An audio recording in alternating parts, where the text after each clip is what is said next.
Hello, everybody. This is a Discourse about nothing, a deep dive philosophy podcast. We're back, both of us this week. I'm here. Pierce is here. Hello. There he is. He said hi. How's it going, Pierce? What you been up to? I'm good. I'm tired. I have been working in my first semester of grad school, and I'm very tired. Very enthusiastic response. I'm very tired. Well, I'm tired too, but I'm pretending like I'm not. Actually, last night was the first night I got more than 5 hours of sleep in like 2 weeks, so I'm probably not as tired as normally. That's really weird. I get like minimum 8 hours of sleep every single night. Yeah. Minimum. I wish I could. Yeah, well, you're a loser, so. I feel like when I get more than 6 hours of sleep, it's like, oh, I feel pretty good. And then like less than that, it's like, I feel average. Yeah. And then less than 4 hours of sleep, I feel miserable. Are we talking about this the whole podcast? Yeah, this is the new episode format. Like, just talk about our personal lives, and then for like 5 minutes, just talk about the topic. Yeah, and then we'll end it. That's fine. I'm too tired anyway to even, put a whole lot of effort into this, so. We might as well just cut it off here and upload what we have so far. Yeah, can you play the outro? Just kidding, guys. We're still here. we really fooled them there. Yeah, we got him. We're still recording. We got them. All right. Talking about Serenity today. Yeah. So, Serenity, the Joss Whedon movie, that's a continuation or like finale to the Firefly show. We're gonna drudge up that. I can't believe the movie is 14 years old. Holy crap. Came out in 2004? That's insane to me. 2005. So it's about to be 14 years old. Okay, so the Firefly TV series is 2002, I think. That's insane. Oh my god. That's crazy. So I guess I'll just read the short, crappy synopsis I have written down. Firefly is a space western about a crew of space smugglers. Mal is the main character and the captain of the ship that the smugglers are all on. That should be in parentheses. He's a rebel who lost a brutal war to a cliché fascist space government. I'm not going to give more of a synopsis because this isn't Wikipedia, so you should go watch the show and movie before listening any further. So the show and the movie starts, and the main character, Mal, is commanding a squad of soldiers and fighting a decisive battle between a sort of top-down tyrannical government spreading throughout the, I think it's galaxy, or they say universe or the verse, but taking over all these independent planets. And the Browncoats, which Mal's a part of, rebelling against them, trying to push them back and preserve some almost libertarian ideal of freedom. At the beginning of the show, Mal is consoling the soldiers under his command as they fight this final decisive battle, and he's talking about God not allowing his soldiers to die because they're too pretty. He's talking about how the good will triumph, how he's really confident and reassuring himself and his soldiers that they're going to win this decisive battle and go on to win the war. And then he runs outside and he gets an anti-air gun, and all of a sudden, as he's fighting, he sees a gigantic fleet of enemy ships just like slowly touch down. And it's just conveying this sort of like crushing realization to Mal that they've lost. That good hasn't won, his faith in God didn't pan out to anything, and that there's no real guarantee of what he thought was good beating evil in the end. And so he loses this faith in moral sensibility or in like the world making sense and good beating evil or something like that. And the show picks up and cuts, and you see him a few years after that. And the entire show leading to the movie is about him having lost hope and becoming kind of brutal or losing any sense of like a moral framework. Yeah, I think that's essentially his character in the show. And what's brilliant is just pitting him next to, because one of the main characters is Shepard, who's a Christian preacher, and just having that character next to someone who kind of loses their moral framework is probably one of the smartest things the show does. I mean, I can't think of another show where there's a Christian preacher as one of the principal main characters of the show. There's not a lot of shows that really have like an actual diverse cast, because I think a lot of people, when they do like a diverse cast now, like it's just racial diversity. Yeah, it's not like ideological diversity or something like that. I don't know. I think racial diversity is, obviously there's value in perspectives from other races, but it's usually not represented that way. That's because racial diversity has its value in being conducive towards ideological or like perspective diversity.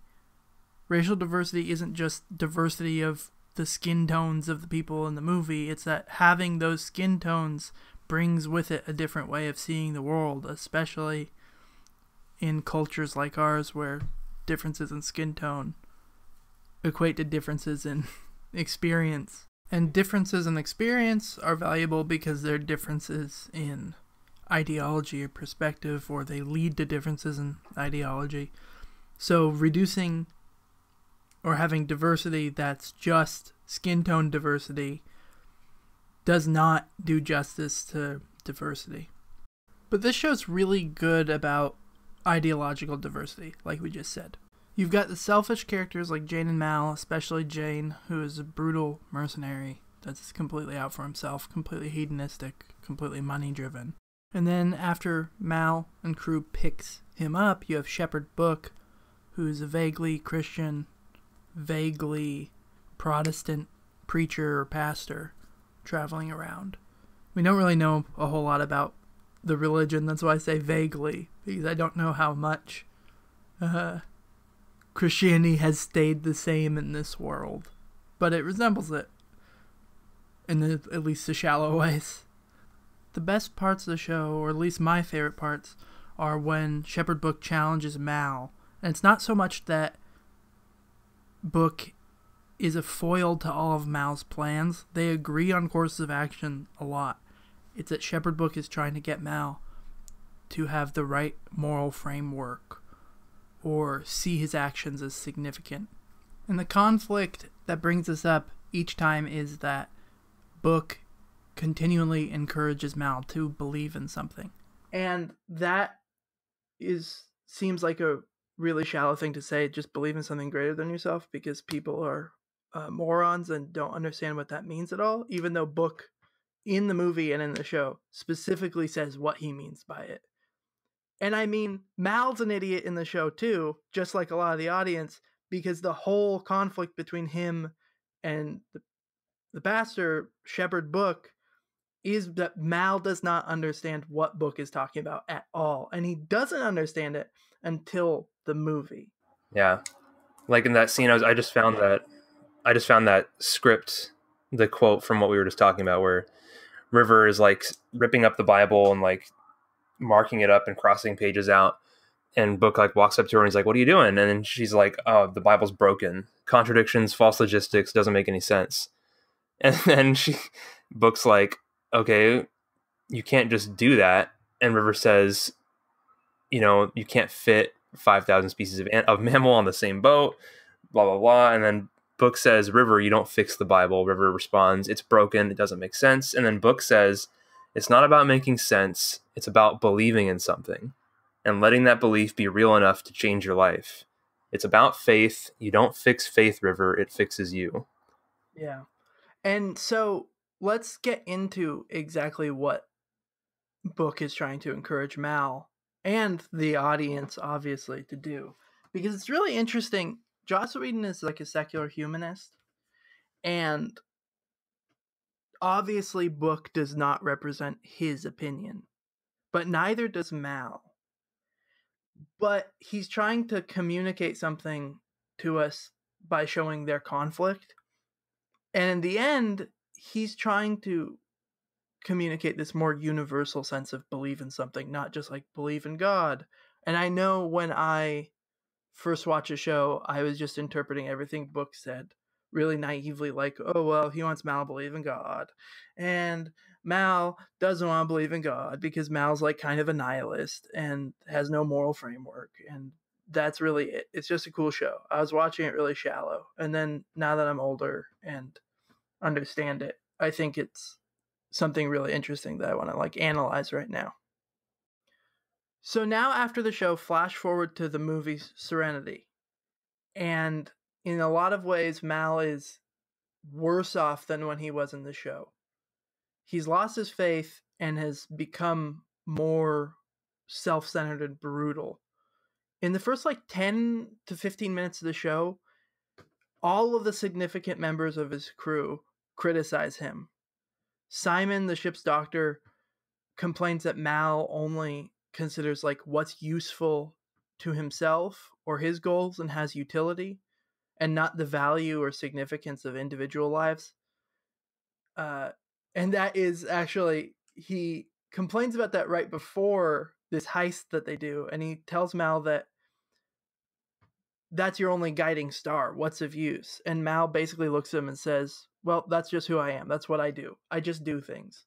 And then right after this heist, Mal shoots this guy to save his own money instead of saving this guy's life. And then his first mate, Zoe, who is in the war with him, criticizes him for having changed and not caring about individual life anymore. And Mal's only response is that he has no rudder and that he's just doing things to kind of stay alive. He's in survival mode. And then at the same time, he asks River, I'm not going to explain River's character. Sorry, people listening to this, but you should watch the movie. River is just another member of the crew, but she's very significant. And Mal asks her, like, do you understand your part in all this? As in, do you understand your part in the heist? What role you have to play? And River looks at him and just asks, like, do you? And obviously, in a little bit cheesy way, she's asking, like, do you understand your purpose in anything, Mal? And Mal just says, like, this is what I do. Not even thinking about the greater question, just kind of this numb reaction of, oh, you're talking about the heist, right? What's right in front of us? Well, this is just what I do to stay alive. There is no more significance in the person I kill or the things that happen other than I just gotta stay alive. So Mal just is acting. He's kind of numb. The actions and events in his life just are. And the only thing he can do is appreciate kind of their significance in helping him survive or eat or get money, not some moral significance or greater value or something like that. There's no moral framework Mal has to understand the significance of his life beyond kind of just being an animal and surviving. So the show opens on the consequences of Mal having lost faith, and not like faith in God, but faith in a moral order to reality. He doesn't believe that anything really makes sense anymore, that there's not just opposing factions that just have their opinions and they just act and they kill each other, but there's no real perspective outside of that you can step into and condemn one side or the other. It just kind of is. It is what it is what I hear everybody say for my entire life. And so he just kind of accepts it and tries to survive through all that. Until, like you said, Shepard Book comes along and starts trying to work on him to stop thinking like that. And then the movie, Book is off the ship, but Mal and Book are still friends. So at the end of the day, my analysis of Mal's problem is that he has no way to explain And so he has no way to believe that there are like real morally significant things in life, that what you do actually matters beyond just getting what you want or surviving. He is totally demoralized because of this, and that doesn't mean he's suicidal. Yeah. It means he's kind of numb. He acts on his desires and seeks the things he wants to seek, but he doesn't really see a reason to. And in doing that, by the time of the movie, he's gotten like more brutal and less caring about individual lives. And it's because ultimately he can't see reasons to be anything other than self-interested. Because he can't even see reasons to be self-interested. It's just what he does. There's not necessarily like a rhyme or reason to it. He's just acting. And so I think that's Mal's problem, and that is the problem of the show, is this sort of numbness. But yeah, like what you said with you put like the 3 incidents here, or like the quote you had from Simon, where he only considers utility, but then also when he asks River if she understands her part in all this, and then River says, "Do you?" and Mal just says, "This is what I do." Yeah, it's just numbness. And then you put here, Zoe criticizes Mal for choosing money over Dennis Reynolds' life, and I was like, why is an Always Sunny character in Serenity? I remembered that's Glenn Howerton from Always Sunny in the movie. Yeah, he gets shot in the face or the heart or something by Mal. It's great. Okay, we've talked about Mal's problem. We've talked about the setup. We've talked about the conflict between Mal and Book. Book wants him to believe in something. Mal doesn't have a moral framework. That's the main conflict of the show. But to really understand it, we have to understand the Reavers. So the Reavers are introduced in the 3rd episode I just looked up, called Bushwhacked. But yeah, the Reavers are the main enemy of the movie, but they're introduced in the show. And the show does a good job of introducing them because it describes them as just pure evil. Like there's nothing that could be worse than the Reavers.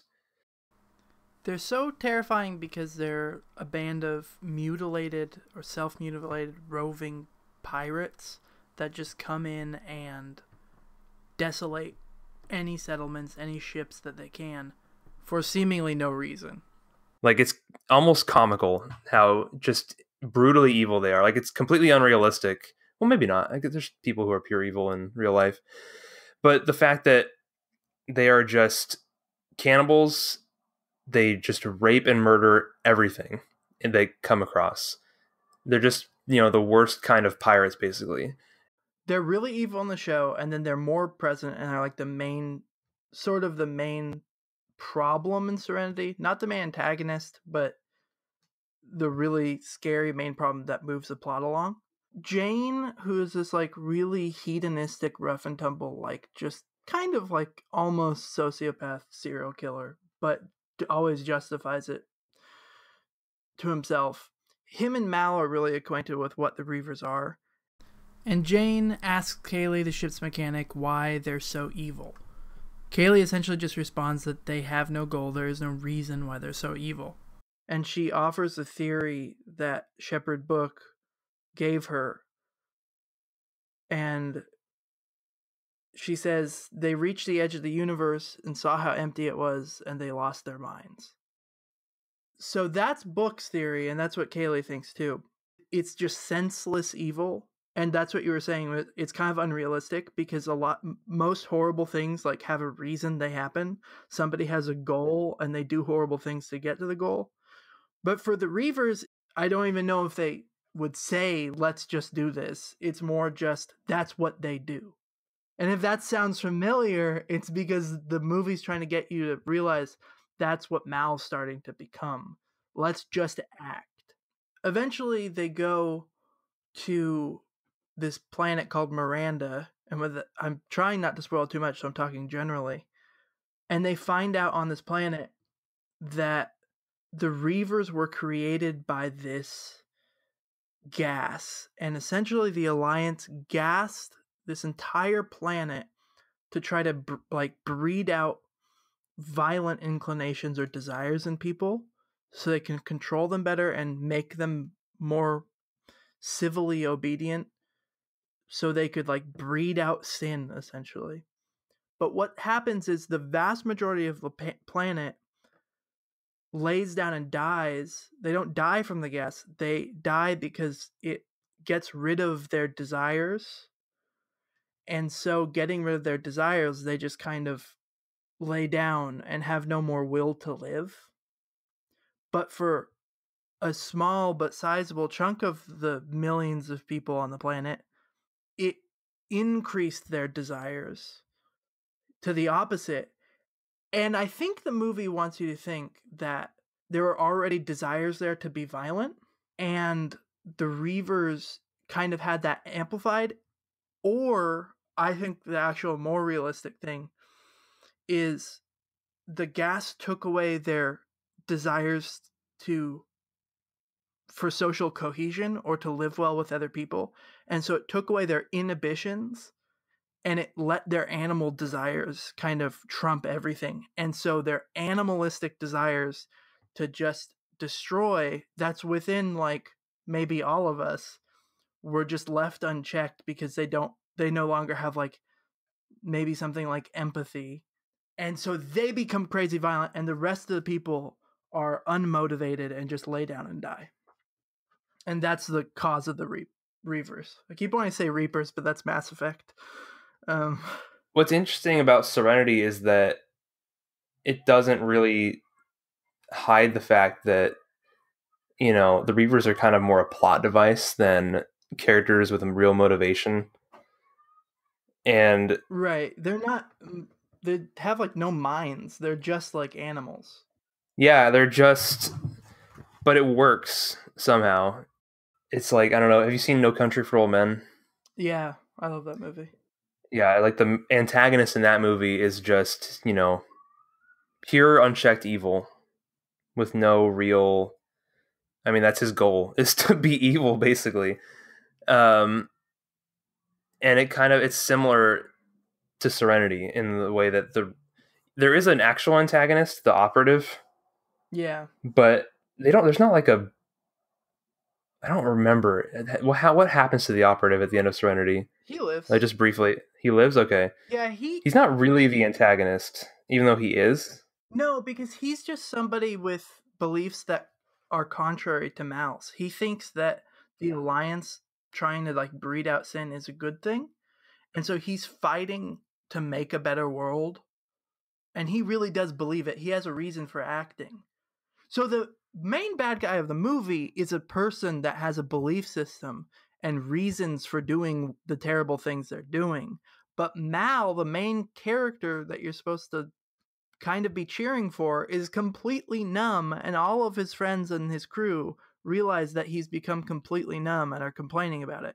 That he's becoming just like one of these Reavers because he's lost anything to believe in. And Book recognized that in the show, and in the movie, Book is trying to again encourages Mal to believe in something, essentially, so you don't get to the end of the universe or get to the end of everything you've lived for or think about it and kind of chase the chains of like why you live, why you do these things, why you be moral, and you see nothing there. And then seeing nothing, you just become a numb animal that functions just to fulfill their desires. Mal differs from the Reavers not because he believes in something better than the Reavers or has a reason for living, but just because that Mal doesn't have these animal desires to murder and rape and self-mutilate. It's not that Mal has something that makes him a good person that the Reavers don't have.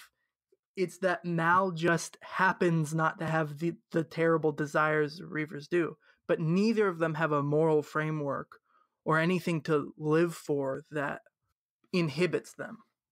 Or maybe it's just that Mal doesn't have the inhibitions, but he does have the desires within him that would be animalistic and destructive. Book is the moral exemplar in the show and the movie. He's got maybe a dark past that's left completely mysterious because his past doesn't matter at all. But he's trying to get Mal, especially in the movie, to believe in something. And every time he talks to Mal about believing in something, Mal just dismisses it and goes like, "Oh, I don't need God. God won't listen to me. Like, I don't care about God." And Book is always just frustrated because Book says this in the movie. He says, "When I talk about belief, why do you always assume that I'm talking about God?" And this goes back to Book's theory about the Reavers. Book thinks that the Reavers got to the end of all their goals by reaching the edge of the universe and saw that there was nothing. There was no goal, no further goal. There was no value. There was just emptiness. It's like the cliche of you look into the void and the void looks back at you and you lose your mind. That's essentially what that gas does to them, basically. Yeah, that's what the gas does to them. And the crushing defeat that Mal had did the same thing to Mal. So when I talk about belief, why do you always assume that I'm talking about God? Book isn't trying to convert Mal to become a Christian or like believe in God. He's trying to tell Mal until, Book dies, his last words are, "I don't care what you believe, just believe in something." He's trying to tell Mal to adopt some sort of belief that would make sense of your life and keep you from just being a numb, brutal animal.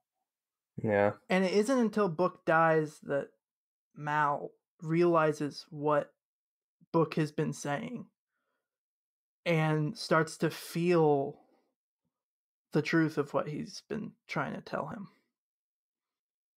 And Book sacrificially dies pretty much, not to save Mal's life directly, but in Book dying, he was such a good moral example until the very end that Mal finally gets it. And Mal sees that he's become a numb, brutal person and starts to care again. It kind of removes this foggy numbness. And Mal chooses to just find something. And so they take a chance and go to this Miranda planet and find the truth about what caused the Reavers. And they want to, which is the Alliance, and they want to disseminate that information. And the rest of the movie becomes about Mal now actually having something to believe in disseminating this information to undermine the Alliance and let people see the truth. I forget, does Book get killed by the Reavers or the Alliance? He gets killed by the Alliance. Because I remember he he shoots down the Alliance ship, and when Mal comes over to Book and he's dying, and like everybody else is like off, I think they're trying to get Simon to come and save Book, and then Book's is saying how he had to shoot down the ship, and he says it wasn't very Christian of me to do.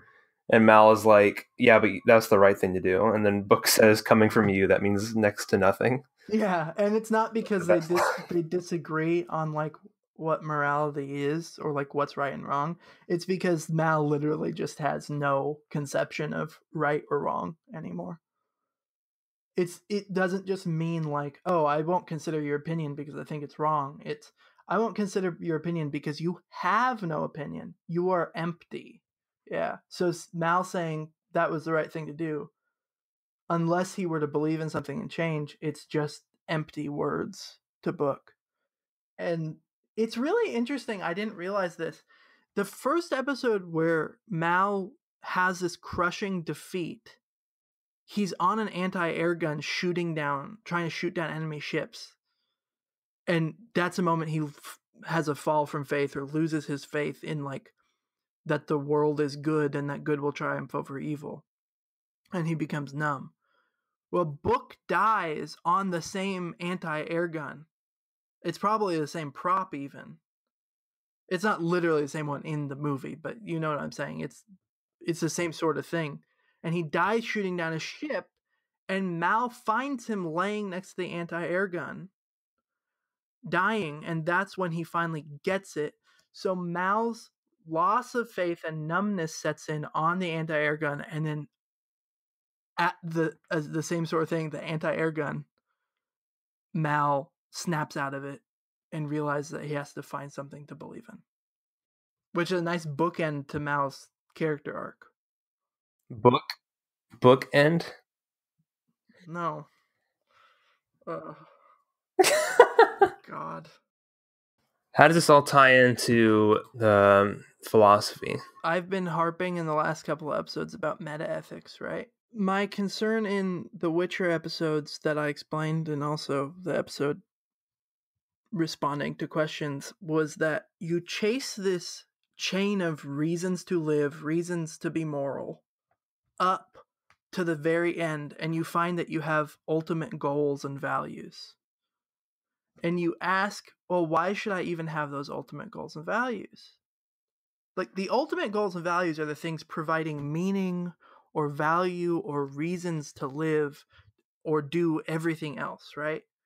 So the reason not to murder my wife or whatever, I think is the example I used, is because of these ultimate values that, like, oh, my wife is valuable, I shouldn't hurt her.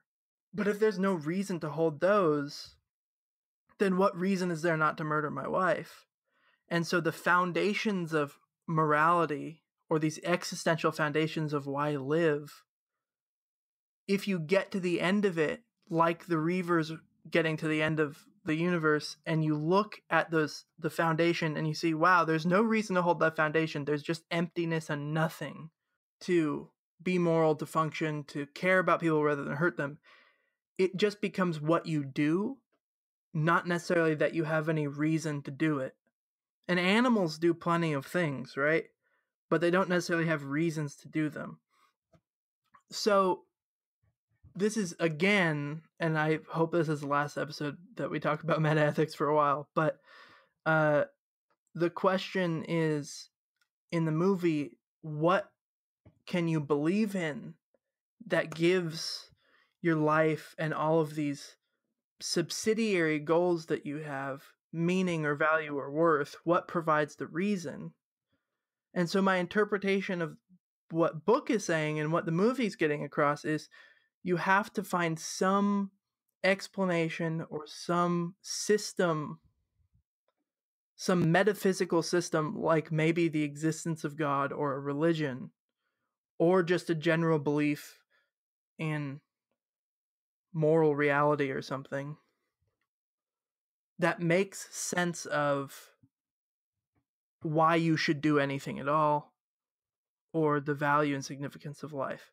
So that's what I've been trying to get across in the Witcher episodes, and now this is a good illustration of it. But there's something more specific in Serenity, in that there's a particular religious point of view offered by book. And the reason why book is religious is because of it providing that moral framework to make sense of the significance and value of life, of morality, right? So religion for book is this existentially grounding or consoling system of beliefs that helps ground meaning and purpose and value. I never realized that about the movie until I just watched it, and after I'd been thinking about this subject for a while, and I realized that essentially this is just offering the theory that William James offered. So William James was a 19th century philosopher. Towards the end of his life, he worked at Harvard, and he was primarily actually a psychologist, but there wasn't really a difference between psychology and philosophy back then. In fact, James is ranked by Harvard one of the most 100 influential psychologists of all time. So he really created the ground foundational work for psychology. And his opinion was that philosophy and psychology should never be separated, because psychology is not like a hard science. It's part of philosophy. It's an outgrowth from it. And he thought that a healthy-minded person, or, I mean, that's to say that a person with good mental health, with no mental illnesses or deficiencies, the healthy-minded person seeks happiness and is also open to being happy.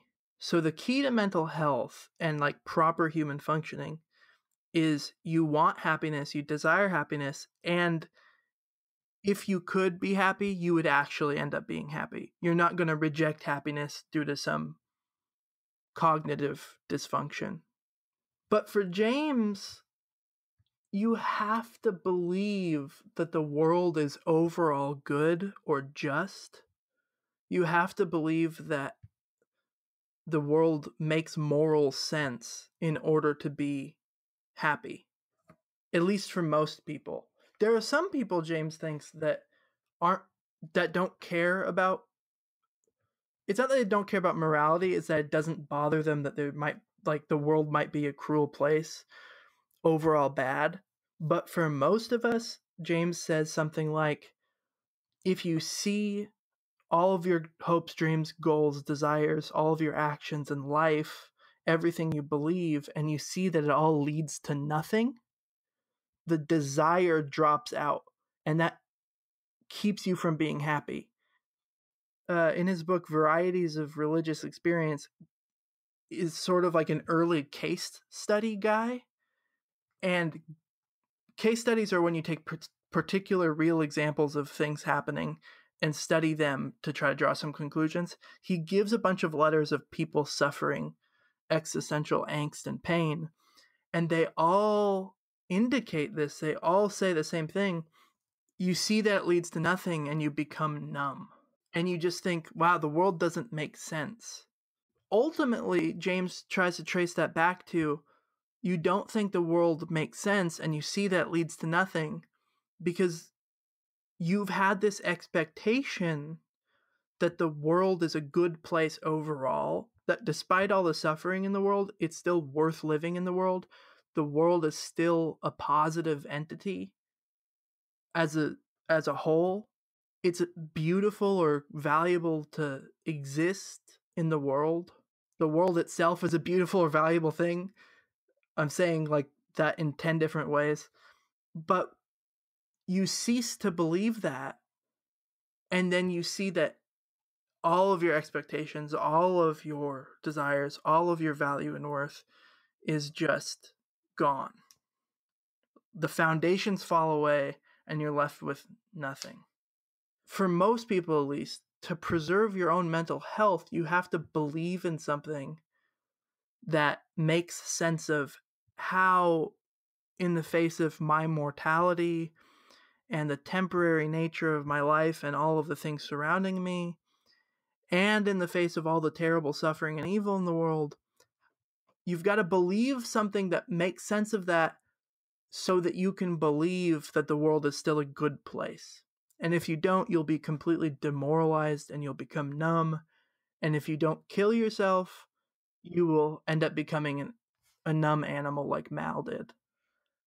So I think that's the ultimate philosophical, I don't want to say implication. I think that's what the movie's trying to get across. It's that you have to believe in something that helps you make sense of the moral significance and value of the world, and helps provide you with a reason. And that's not just like, oh, you have to find some task and goal to make yourself feel better and to work towards. You have to believe in God to give yourself some like purpose in life, to set a goal that you make your life about.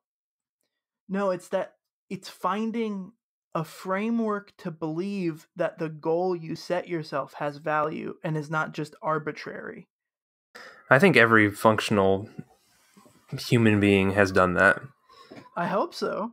I think this movie is kind of about how not having that is part of the reason why people don't function in society. At least that's how I interpret it.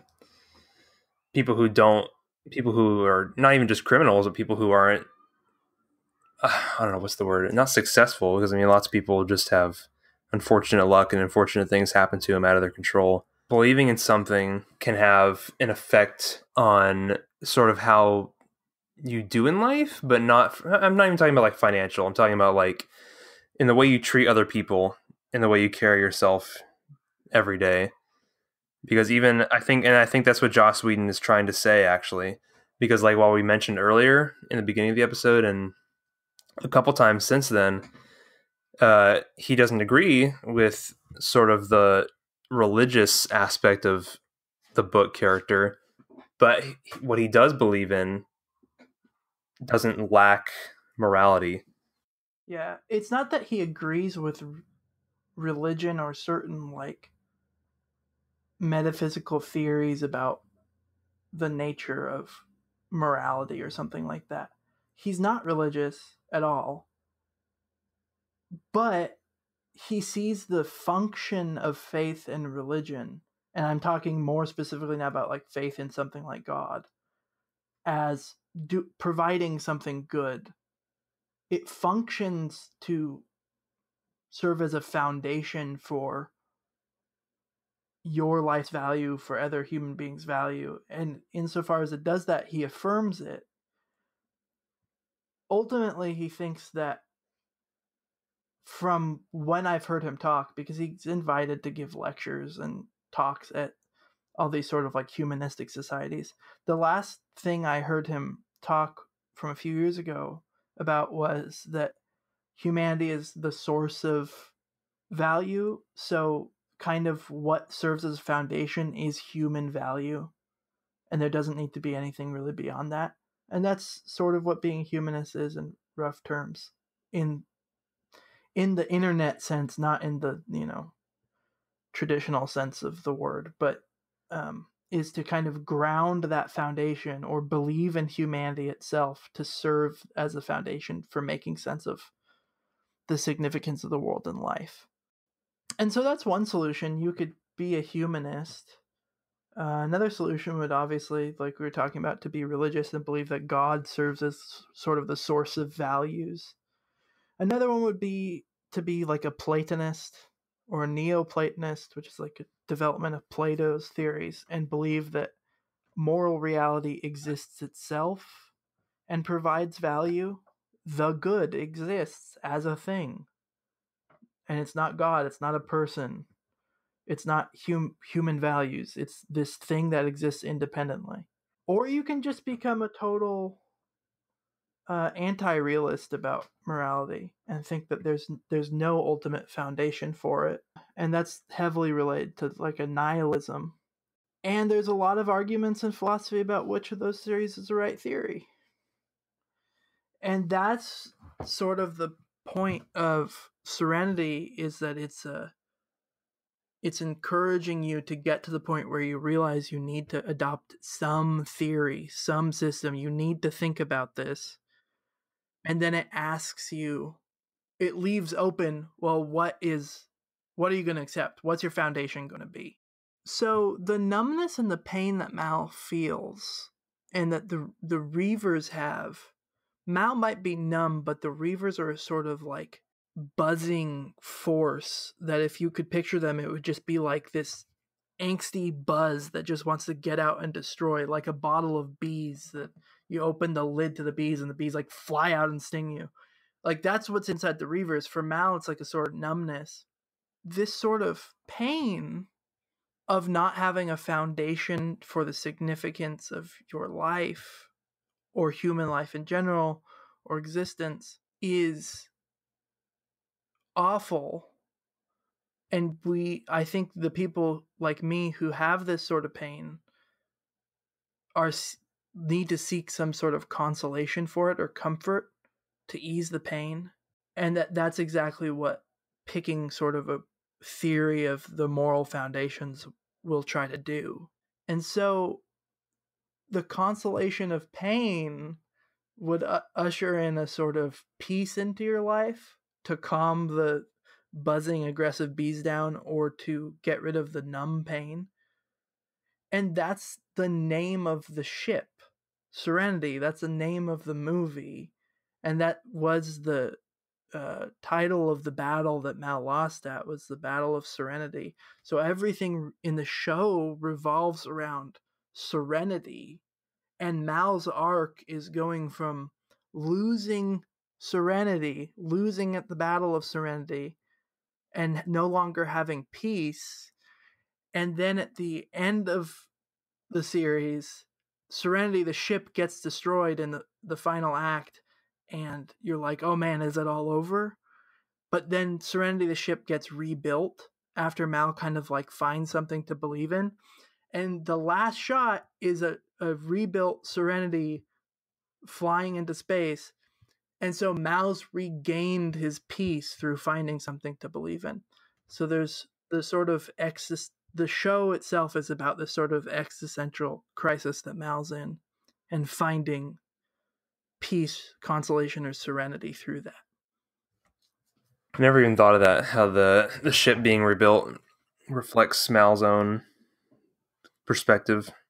Yeah, it's like he's been rebuilt through, like, his moral character has been rebuilt.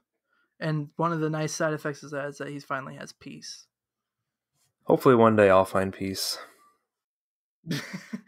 Yeah, hopefully. I mean, it would be nice to think that there is a theory out there that would give us peace. And that's what I'm looking for. And I don't know. I don't know if I'll ever find it. Who knows? But yeah, no, this movie is amazing. Yeah, I need to rewatch it now because, I mean, even just talking about it and like looking up quotes about it just now, I was like, oh man, there's so much about this movie that I didn't take out of it either. I think we both originally watched it with the same kind of like, oh, it's just a sci-fi movie. There's guns and it's just kind of a fun movie. Yeah, like an action movie. Yeah. I think that's a big problem with me. I really don't look deeper into movies lately because I don't expect them to have any deeper meaning or something, because I'm an asshole elitist who thinks that all the deeper meaning will come from reading philosophy books or something. The real meaning comes from listening to our podcast. Oh, hey, you can hit us up on Patreon and donate money to that meme. No, that's not true. The more money you give us, the more serenity you have. Do you want to get Joel Osteen on the podcast next time? Yes, definitely. He'll round out the both of us. Round us out like a Humpty With some Dumpty. real advice. Oh no. Hey, throwback to that joke. Let's keep that in. Yeah, definitely. Let's not cut that out. Well, anyways, I think that's all we have for this week. This is a longer one, but that's good. But yeah, we talked about a lot of cool stuff in this episode. If you haven't seen Serenity, probably shouldn't have listened to this episode. But if you haven't seen it still, you should still go watch it, even though we spoiled most of it. We didn't spoil everything. We just spoiled the kind of the general. We spoiled the book dies, I guess. But you should still watch it. It doesn't matter. Even if you know everything that's happening in the movie, you should still watch it. It's a great movie, great show. I think it's on Netflix. I hope it made sense. I hope you saw that Serenity really is just a movie about serenity. Ha! Wow. Yeah.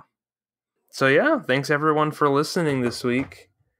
Check us out on our Twitter, not Discourse. No fancy numbers. You could check out our website. What is the website? Notdiscourse.com? Yeah. You don't know the website? Well, I just had to double check. I want to get it right.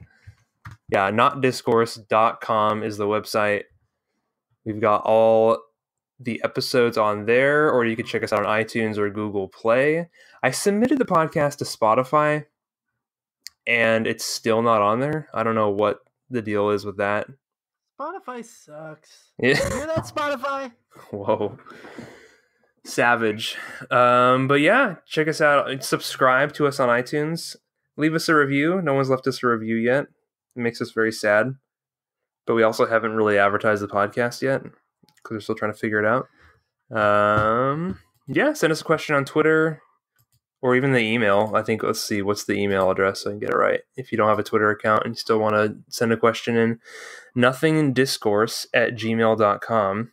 So if you have a question and you don't want to make a Twitter account, send a question in there and we'll address it on the next episode. We addressed some questions from our friends who are listening to this show on last week's episode that Pierce recorded on his own. Yeah, sorry, it's boring. It's like 20 minutes of me talking.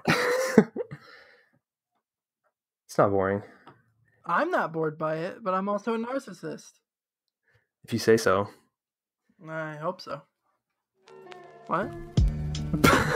Well, anyways, thanks, guys. Hope to listen next week and all the future weeks. Anything else you wanted to say, Pierce? Bye. Have a good day. Oh, and also, thank you to Silo for the amazing theme song. It is called Fuel Station, and it's off his album I Found Some Tapes in a UFO. It's great. It's one of my favorite instrumentals of all time. Thanks for giving us permission to use it for free. We love you.